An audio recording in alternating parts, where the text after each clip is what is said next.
হযরত সাহাবা একরাম রাদিয়াল্লাহু তাআলা আনহুম আজমাইন ওনারা জান্নাতের সার্টিফিকেট পেয়েছেন। এরপরে ওনাদের কবরের চিন্তা, ওনাদের ঘুম হারাম। হায় আমার কবরে কি অবস্থা হয়, হাসরের ময়দানে আল্লাহ রাব্বুল আলামিনের কাছে আমার কি অবস্থা হয়, এই টেনশনে তোর ঘুম হয় না। সাহাবা একরামদের মধ্যে হযরত ওমর ফারুক রাদিয়াল্লাহু তাআলা আনহু দ্বিতীয় নাম্বার জান্নাতি সার্টিফিকেট ওয়ালা একজন সাহাবী।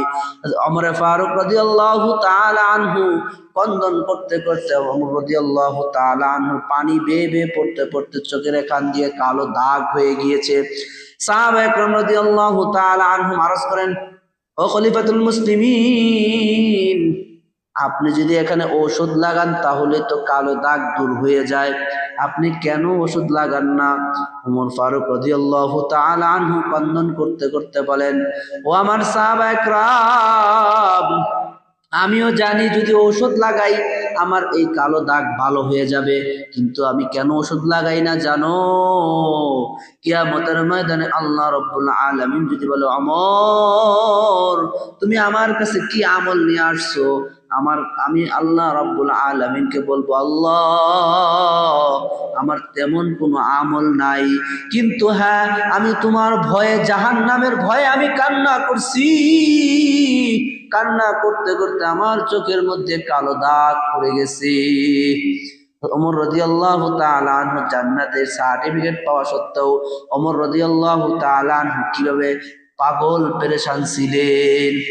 ওমর ফারুক রাদিয়াল্লাহু তাআলা আনহু শুধু তাই নয়, আর একজন সাহাবী সাদ ইবনে আবি ওয়াক্কাস রাদিয়াল্লাহু তাআলা আনহু, উনিও আশারা মুবাশশারা 10 জন সাহাবীর মধ্যে একজন, জান্নাতি সার্টিফিকেট ওয়ালা একজন সাহাবী। আশারায়ে মুবাশশারা যে 10 জন সাহাবী একসাথে জান্নাতের সার্টিফিকেট পেয়েছেন, এর মধ্যে সাদ বিন আবি ওয়াক্কাস রাদিয়াল্লাহু তাআলা আনহু একজন।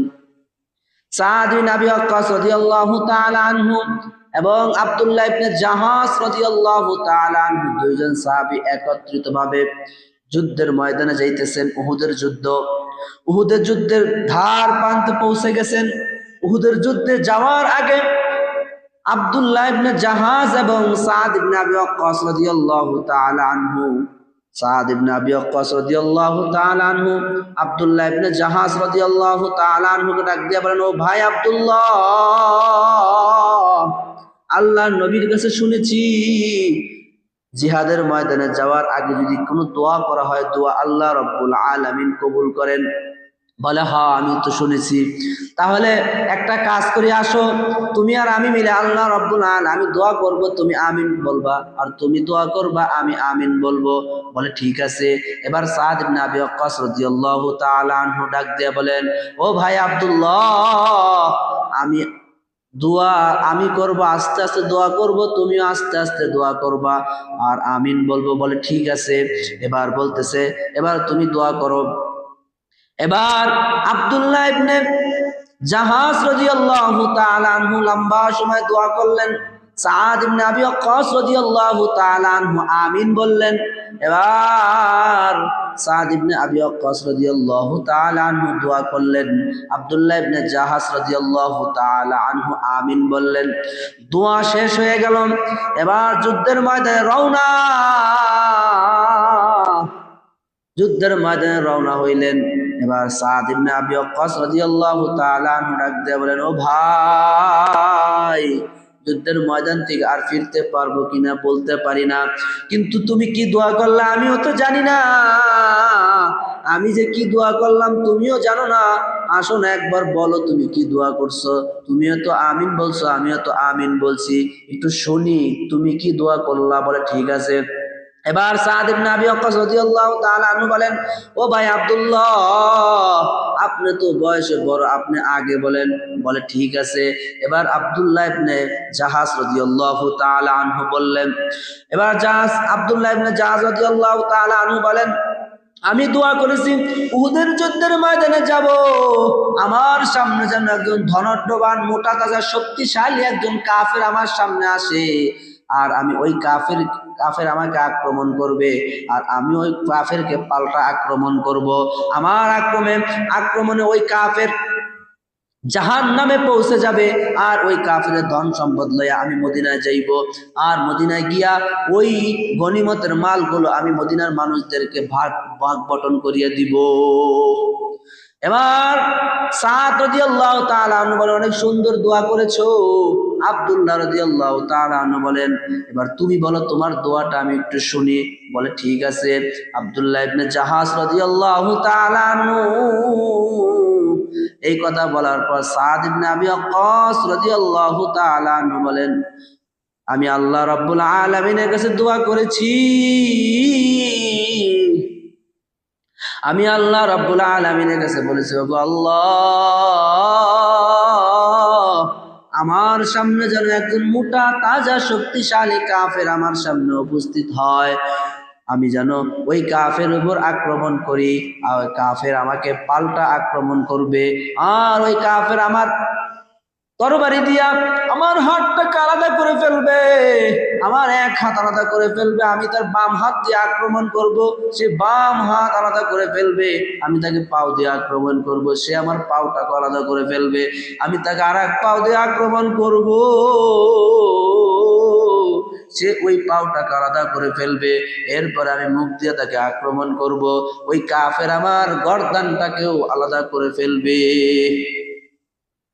এবার আব্দুল্লাহ রাদিয়াল্লাহু তাআলা আনহু বলেন, কেন তুমি এই দোয়া করছো?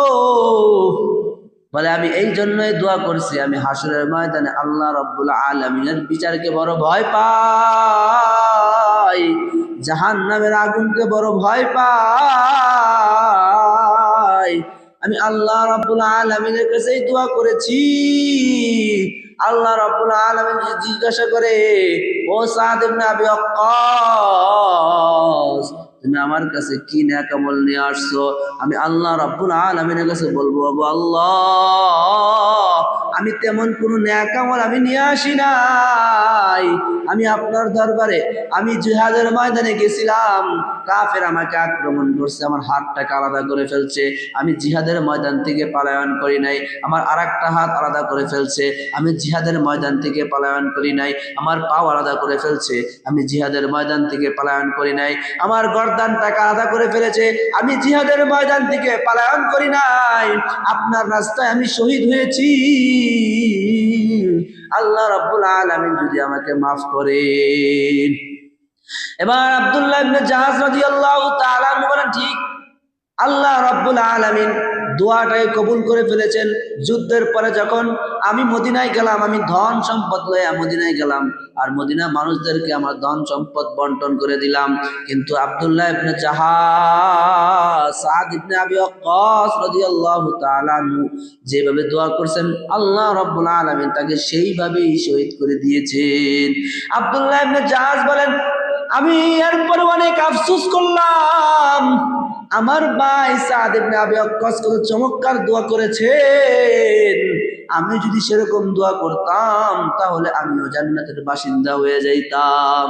আপনাদেরকে আমার বোঝানোর উদ্দেশ্য ছিল, সাদ ইবনে আবি ওয়াক্কাস রাদিয়াল্লাহু তাআলা আনহু যেমন তেমন সাহাবী না, আশারায়ে মুবাশশিরাতে 10 জন সাহাবী জান্নাতের সার্টিফিকেট পেয়েছেন, এর মধ্যে একজন সাহাবী সাদ ইবনে আবি ওয়াক্কাস।